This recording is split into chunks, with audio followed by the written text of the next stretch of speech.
حدیث نمبر 1387۔ حضرت عبداللہ رضی اللہ عنہ فرماتے ہیں،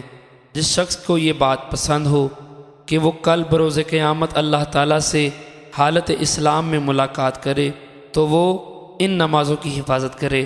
جب ان کے لیے اذان کہی جائے۔ بے شک اللہ تعالیٰ نے تمہارے نبی صلی اللہ علیہ وسلم کے لیے سنن ہدا مشروع فرمائی، اور یہ نمازیں بھی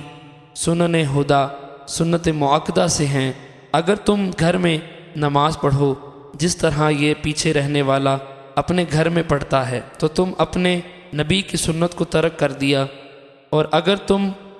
اپنی نبی کی سنت کو چھوڑ دو گے تو بھٹک جاؤ گے۔ اور جو شخص اچھی طرح طہارت حاصل کرے پھر ان مساجد میں سے کسی مسجد کی طرف جائے تو اس کے لیے ہر قدم کے بدلے جو وہ اٹھاتا ہے اللہ تعالیٰ ایک نیکی لکھ دیتا ہے، اس کا ایک درجہ بلند کرتا ہے، اور اس کے بدلے اس کا ایک گناہ مٹا دیتا ہے۔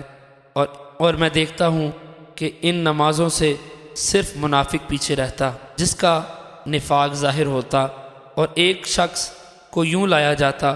کہ 2 آدمیوں نے اسے پکڑا ہوتا اور اسے صف میں کھڑا کیا جاتا۔